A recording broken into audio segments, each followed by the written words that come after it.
Hi, I'm Samantha Kriegshauser from Adult Enrichment Centers, and I'm here with my friend Cassandra. She's also a coworker. And today we're going to be discussing the challenges that happen around mealtime, repetitive foods, and problems with just eating in general for our folks living with dementia or cognitive decline.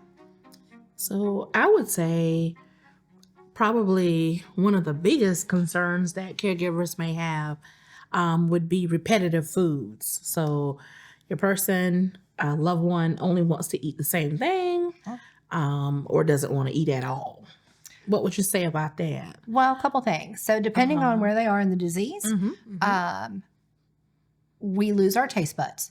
So food tastes like cardboard. True. Who wants to eat cardboard? Right. Nobody. Right. So some tricks you can do are the salt on the first bite or two. Don't salt the entire plate of food, but salt on the first bite or two, or sugar on the first bite or two. Or, I know this can be a shocker, start with dessert. Yeah.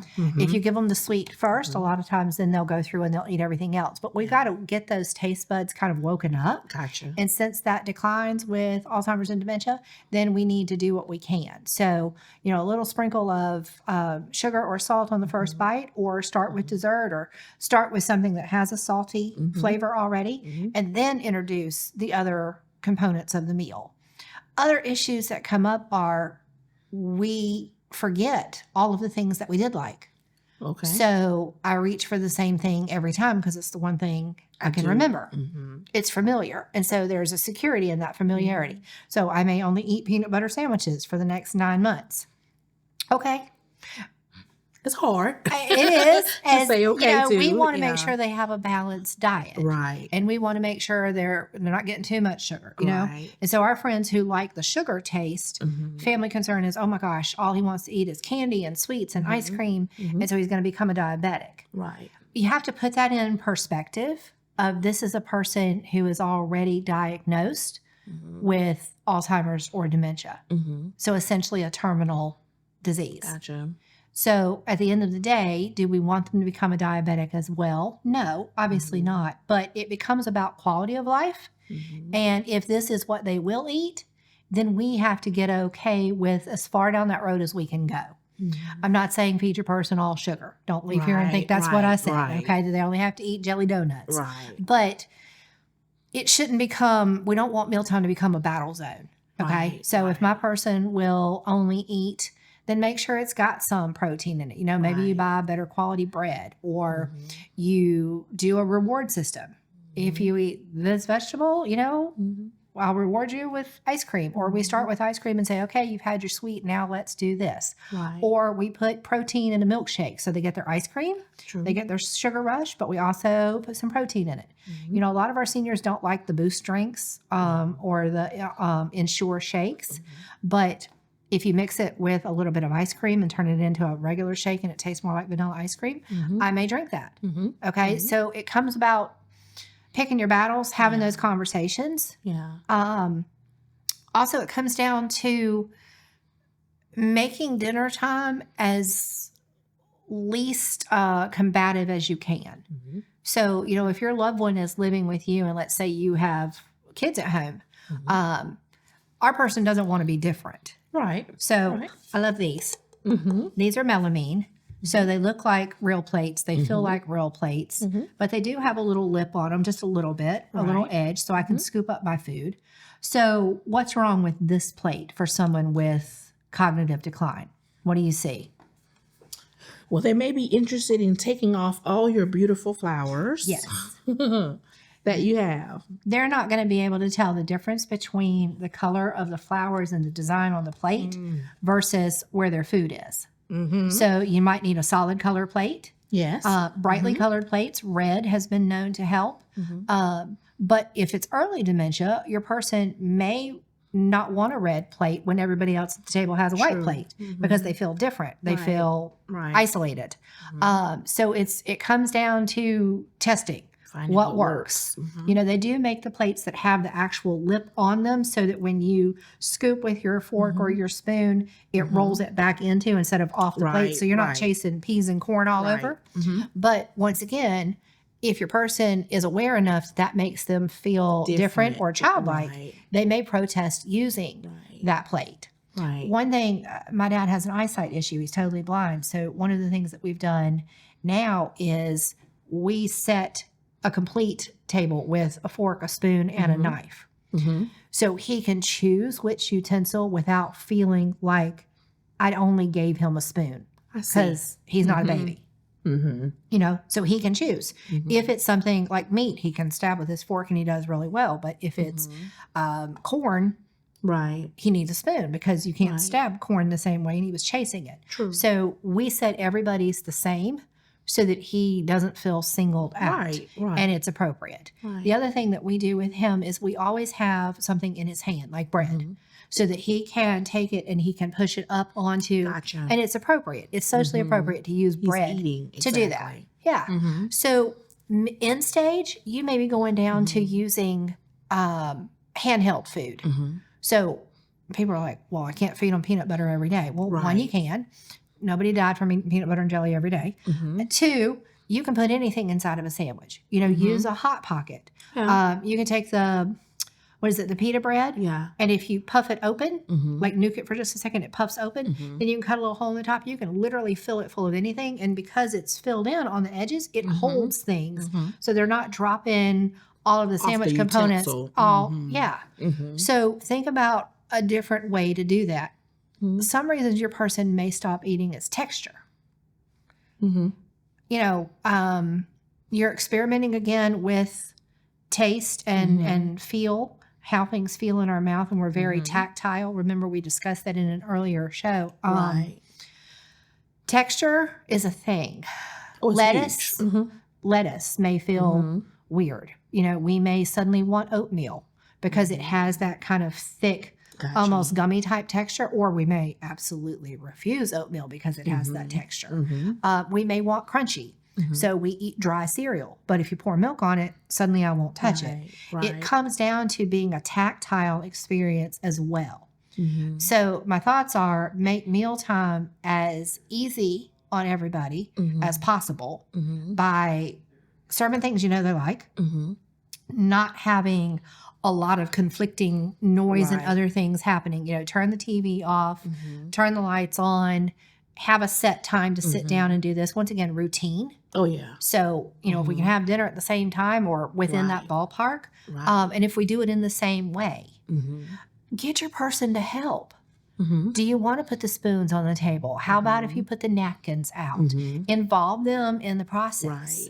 All of the things that we can try to do to make mealtime more accessible and less stressful is going to make everybody happier. That makes sense. So you said a lot of good things. One was that keeping in mind that tastes definitely change. I think it's easy for us to relate. When we have a cold and you can't really taste your food, you don't eat your food at the same rate that you would when you can taste it. So keeping in mind that our taste buds may have changed, one. You know, accessibility, like you say, can they see the plate? And can they use the utensils? Give them all the utensils, make them feel as included at the table as everyone. And then there was something else you said was really good about the texture. Just kind of have to play with food for a while or making it more accessible, turning it into a sandwich. Turn it into a sandwich, turn it into a handheld, make it.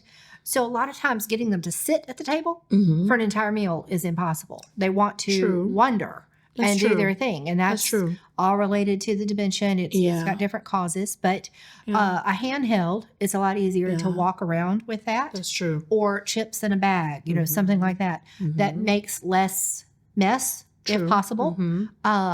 When your taste buds change, so my mom had a stroke. And after her stroke, her taste buds were completely different.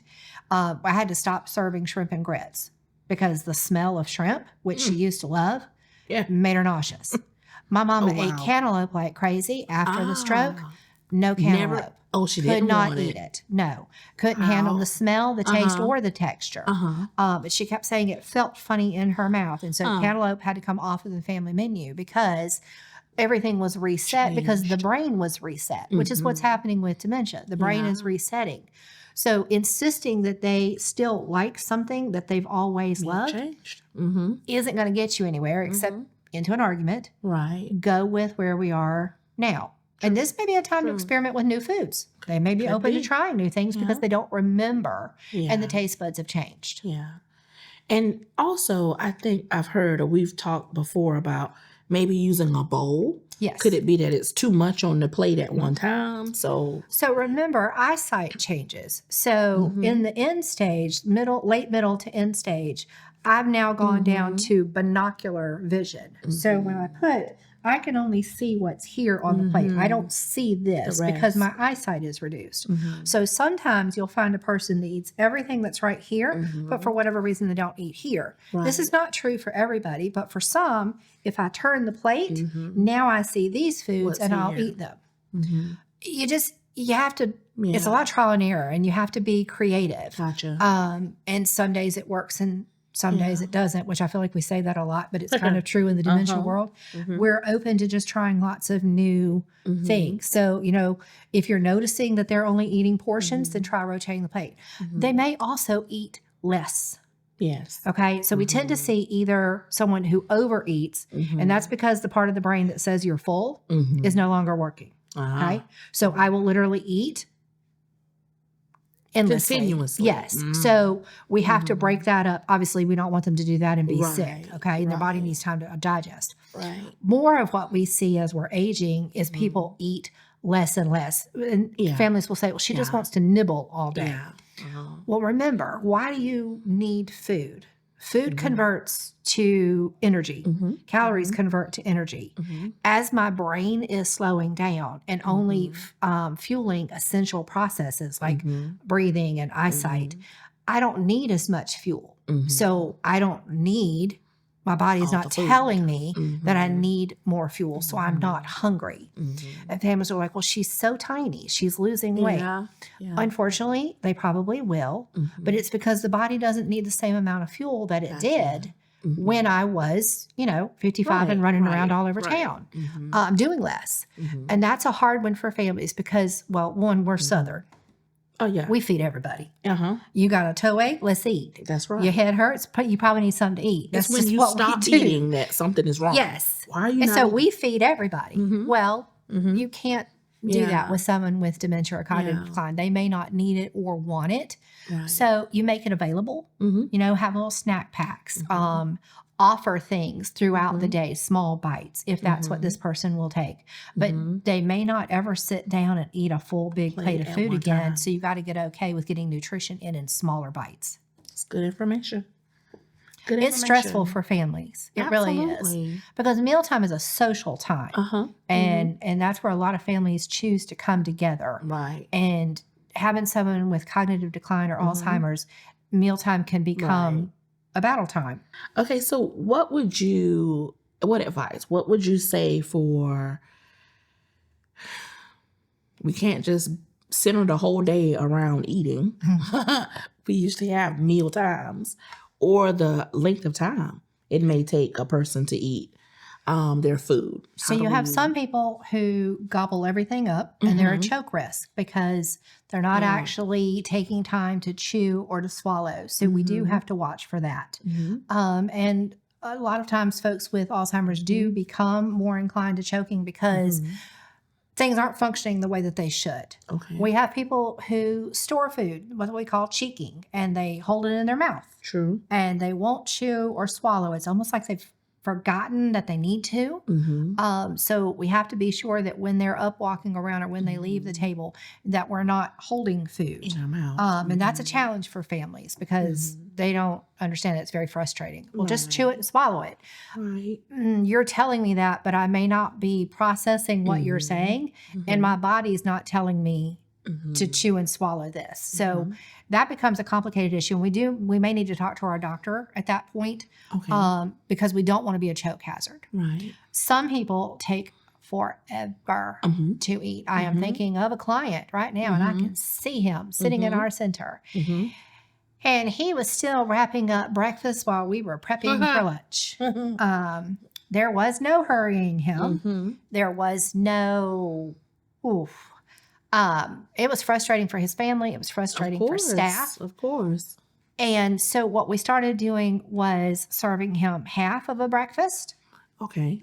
And so he got everything that everybody else got, but we gave him much smaller portions. Okay. And then when he would say, well, I want more. Okay, well, we're going to be serving lunch in about 45 minutes. Okay. And he would be aggravated, but he would go with it. Okay.